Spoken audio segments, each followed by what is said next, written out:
Good evening, everyone. This week's Parsha is Parshas Kisisa, Tavshin Pei Gimel. So we know in this week's Parsha, a big part of the Parsha is dedicated to the Chet HaEgel, the sin of the golden calf.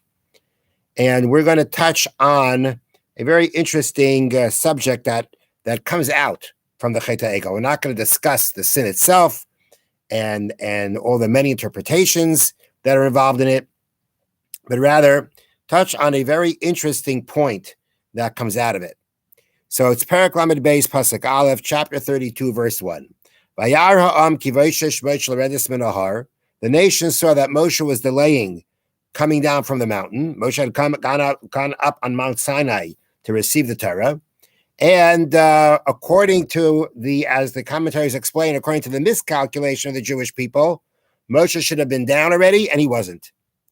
Vayikoel ha'am al Aaron. So the nation gathered around Aaron, Vayemru Elav, and they said to him, Kum asay lanu Elohim, arise, make for us gods asher yelchu lefanenu that will go before us. Kizeh Moshe ha'ish, for this man Moshe asher alonu meretz Mitzrayim, who took us up from the land of Egypt. Lo yadanu meha yaloi, we do not know what has become of him. Okay, so again, lots to discuss what exactly the Jewish people were looking for, what were they asking for. But as the Torah describes, we're asking for a God, for a power that will be in place of Moshe because Moshe is gone, or seems to be gone. Vayemer aleim Aaron. So Aaron said to them, Parku dizmei ha'azav shabosnei neshechem. Remove the golden rings that are in the ears of your wives, b'nechem v'neisechem, and of your sons and daughters, and bring them to me. The nation removed all the golden rings that were in their ears. They brought them to Aaron. He took that from their hands. And he bound it in a scarf. And the Torah doesn't mention, but he threw it into the fire, and it was made into a molten calf. And they said, Yisrael, this is your God's Israel, Shaluchem Eretz Mitzrayim, that brought you up from the land of Egypt. Aaron saw, he built an altar in front of it. And Aaron called and said, Chag LaShamachar, a festival to God tomorrow. Okay, so if we look just at how the Torah is describing what took place, it would seem that Aaron was very much involved in the sin. He told them what to do. After he told them to gather the golden rings, he seemed to have made it into a molten calf. According to many commentaries, he threw it into the fire, and that's what came up. But the Torah describes he took the gold, wrapped it in a scarf, he made it into a molten calf, and then he builds an altar in front of it, and he says, a festival to God tomorrow. So Aaron seems to be, very much involved in this. Now, let's turn a few pages, and let's now turn to Pasuk Chaf Aleph, verse 21. Moshe says to Aaron, what did this nation do to you? That you brought a great sin upon it. Aaron said, let my master not become angry. You are aware that the nation is in a bad state. Okay, now, so we have here Moshe saying to Aaron, what did you do? And Aaron explains to Moshe, it was a very difficult situation. And actually, as the pasuk, I stopped a little bit early, as the pasuk there reads,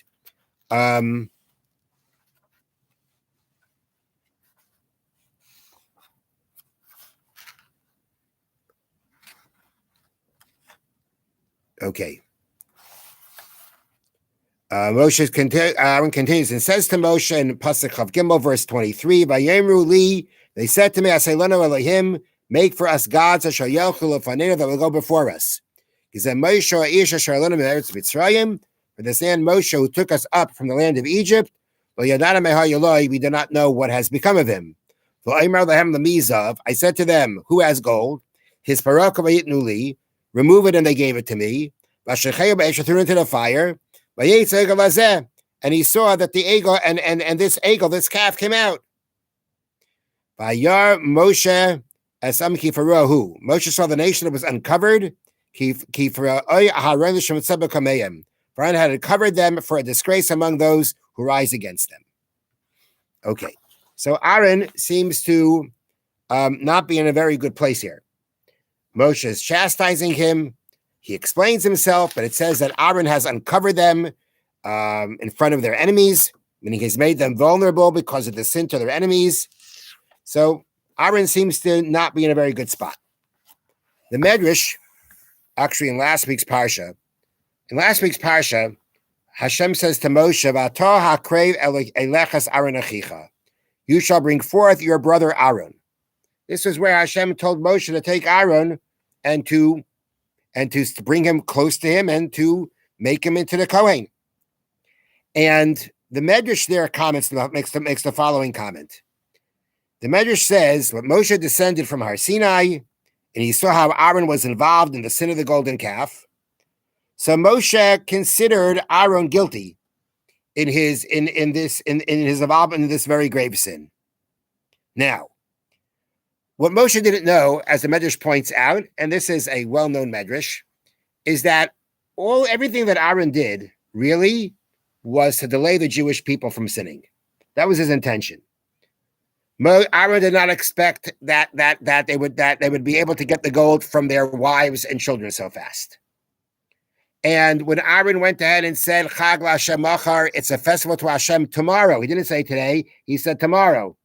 Why did he say tomorrow? Because he was hoping that Moshe Rabbeinu would come down before that and the whole thing would stop.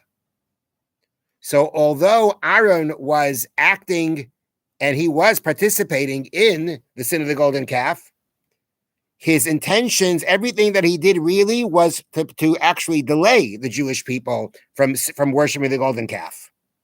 At the end, it didn't work out. But that was his intention. His intention was not to be involved and to support the golden calf. Everything that he was doing is really to delay it. At the end, it didn't work. And it came out at the end that he was involved in bringing about the golden calf. So the Medrash says that Hashem said, Moshe was upset. Moshe was considered Aaron guilty. And Hashem said, I know what Hashem, so to speak, said to Aaron, I know what your intentions were, and therefore you will be the one who brings the sacrifices of my children. Hashem made it known to Moshe that Aaron is chosen to be the Kohen. Why? He was chosen to be the Kohen because he was trying to save the Jewish people from sinning. And because of that, he would now have the merit. He would now be the one to offer the sacrifice for the Jewish people that brings atonement upon them. Now, so if Aaron is being awarded for his intentions, does that mean that Aaron was really okay in what he did? Does that mean Aaron wasn't wrong? Moshe thought he was wrong. Hashem says, I know what his intentions were, and I'm rewarding him for that. So does that mean that Aaron wasn't wrong? Well, we also know, based on in Dvarim, when Moshe repeats the sin of the golden calf to the Jewish people before he dies, he repeats it, goes through it again with the new generation. So he says that Hashem was very angry at Aaron. And Rashi there comments that it was because of this sin that Aaron lost his two sons. Actually, Aaron should have lost all his sons, and Moshe prayed on his behalf that two should be spared. So we see that Aaron was punished for his involvement. So he's punished for his involvement, but at the same time, he's rewarded for his intentions. Does that make sense? Let's see. Let's go further. There is another Medrash that says the following, and we have the same problem. So this goes back to Parsha Shmos,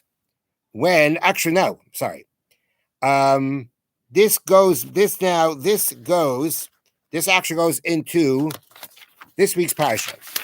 In this week's Parsha, after the Jewish people sin by the golden calf, Moshe comes down, he finds the Jewish people sinning, he takes the tablets, what does he do with them? Smashes them on the ground. And he prays for the Jewish people. And he prays for them, that they should be spared. Hashem shouldn't destroy them. Hashem tells Moshe he's not going to destroy them. Moshe says to Hashem, Hashem says to Moshe, when you go now to the land of Israel, I'm going to send a malach. An angel is going to lead you into Israel. And Moshe says to Hashem, no, it should be you. And Hashem agrees. Moshe makes requests at this time, and Hashem is granting them. So Moshe decides if this is a very good time to ask a question that no one's ever asked before. Moshe said, no one ever made this request before of Hashem. And Moshe figures, I'm getting all my answers here. I'm getting all the things that I'm asking for. I'm being answered. I'm getting my answer.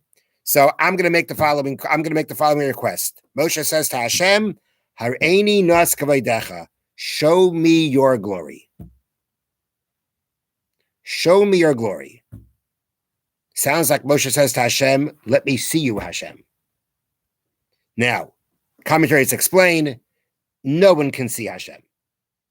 However, the meaning of what Moshe's request was that Moshe was saying to Hashem, show me, let me into the secret of how you run the world.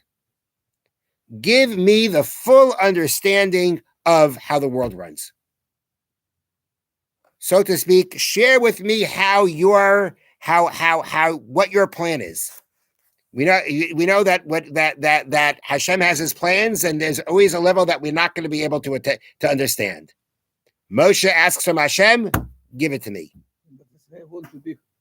Nope. Give me the ability to understand how you run the world completely. Give me the full understanding of how you run the world.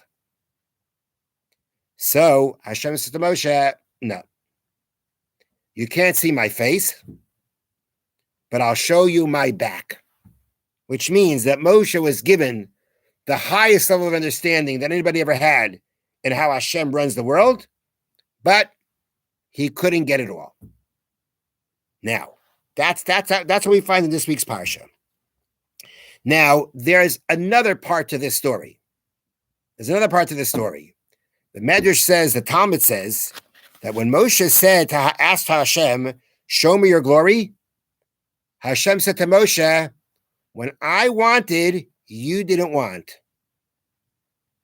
Meaning, when I wanted to show you my glory, you didn't want. And now that you want, I don't want. Now, when did Hashem ever offer Moshe to see his glory that Moshe didn't take it? The answer is, the Medrash says, in Parsha Shmos, that when Hashem revealed himself to Moshe in the burning bush, right? When Moshe saw the burning bush, it says Moshe hid his face. He didn't look at it. He hid his face because he was afraid to look at it. It says because he was, let me find the words. The words are,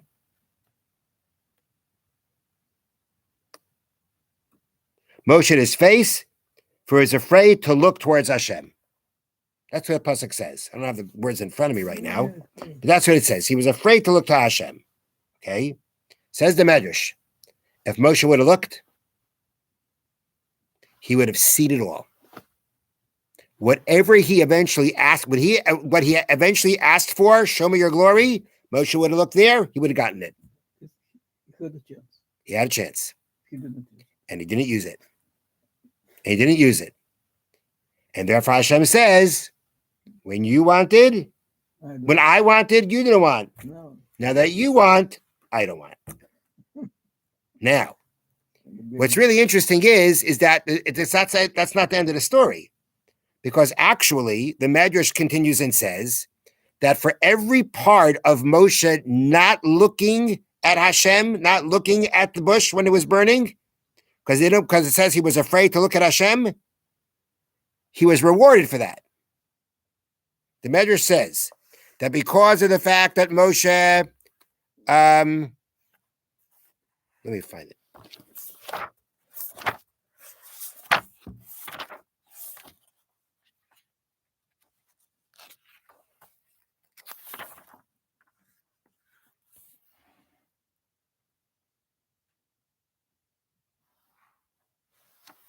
If you want to take a look, yeah, it's in Gimel chapter 3, Pasuk Vav, verse 6. Vayemer Anecha Elokei Avicha, I am the God of your father, Elokei Avraham, Elokei Yitzchak, Elokei Yaakov, the God of Avraham, the God of Yitzchak, and the God of Yaakov. Vayaster Moshe Panav. Moshe hid his face, Ki Yarei Mi'abit Elokim, for he was afraid to gaze toward God. Says the Medrash. Because it says Moshe hid his face, he was rewarded that Hashem spoke to Moshe, Panim el Panim. That's one of the ways the Torah describes how Moshe and Hashem converse, so to speak. Panim el Panim, face to face, meaning that Moshe had a revelation of God greater than anyone. And how did he merit that? Because he hid his face. And because it says where he was afraid to gaze at Hashem, it came a point that Moshe Rabbeinu's face shined, that the Jewish people were afraid to look at him. So Moshe is rewarded for hiding his face. So again, was it wrong for him to hide his face? Or wasn't it wrong to hide his face? In one way, we say Moshe was punished. In another way, he's being rewarded. So was it wrong? Was it right? So the answer that I saw given, what do you want to say? There's two levels of rewards. Yeah. If he watch, it can be much higher rewards to understand everything. Right. But he did not. But was it right to look at it or not? So. What happened? What happened? Okay. So the answer that was given by Rabbi Eliezer Meir Bloch Zatzal, Shiva tells Yeshiva in Cleveland, was that Hashem never ignores the good that is present. Meaning we have here a situation where, in essence, Moshe Rabbeinu should have looked. He should have. But the reason he didn't look, he had a good reason why he didn't look. And maybe it wasn't the correct thing to do, but he had a good intention. He had a good reason for what he did. And Hashem doesn't ignore that. Moshe Rabbeinu didn't look. Why didn't he look? Out of respect and out of awe of Hashem. Hashem doesn't ignore that. Even if it wasn't the correct thing to do. But Hashem doesn't ignore the good. Aaron should not have participated in the golden calf. But at the same time, he was trying to save the Jewish people. So Hashem says, I reward you for that. Because the Rebbeinu Shalom never ignores the good that is present. It could very well be that overall, it wasn't the right thing. That's not good. But there was good there. And Hashem never ignores the good. Therefore, Aaron, although he shouldn't have participated, but what he did was to stop the Jewish people from sinning, he was therefore rewarded. You will bring the atonement for the Jewish people. You try to stop them from sinning, you're going to be given the ability to bring atonement for them. Moshe, you should have looked, but you didn't look. Why didn't you look? Out of respect to Hashem, you're going to be rewarded for that. So yes, it has different layers. You've got the layer of what wasn't good. You've got the layer that what was good. And and Hashem says, look, for what's not good, there's going to be a result from that. But that doesn't mean because of that we don't look at the good. There was good there, and therefore it was rewarded. And that's a very important lesson.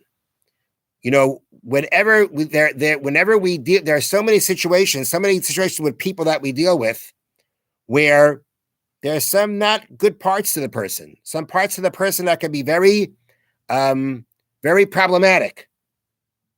But that doesn't mean that we ignore the good that's in them. Because, with the Rebbeinu Shalom, we want the Rebbeinu Shalom to look at us like that, right? We don't want the Rebbeinu Shalom to look at us only for what we don't do right. We want him to look at what we do right.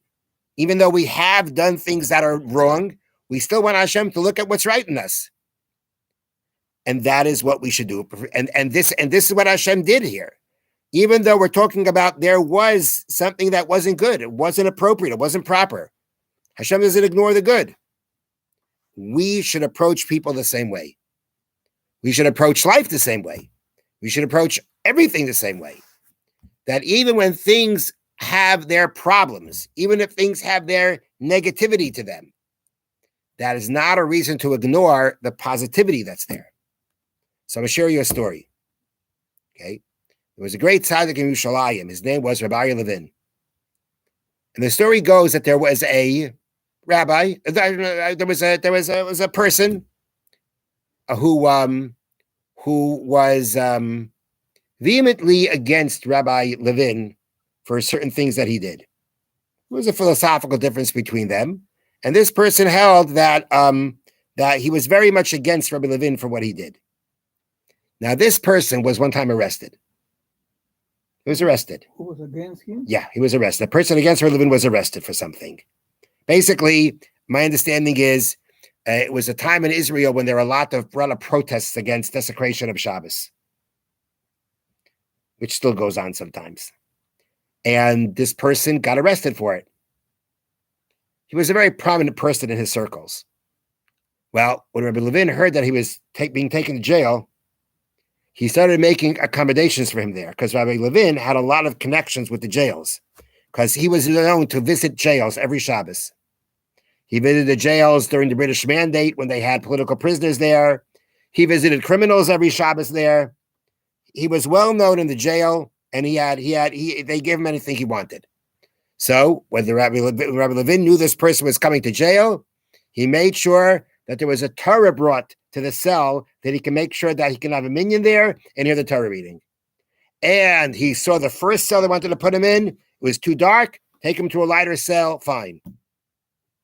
So they took this man and they put him in the cell with the Sefer Torah, with everything. The next Rabbi Levin comes to visit him. The prison. Yeah, comes to the prison to visit this man, to check up on him. The man sees Rabbi Levin and he covers his face. Won't look at him. The warden was beside himself. Like he couldn't believe it. Couldn't believe it.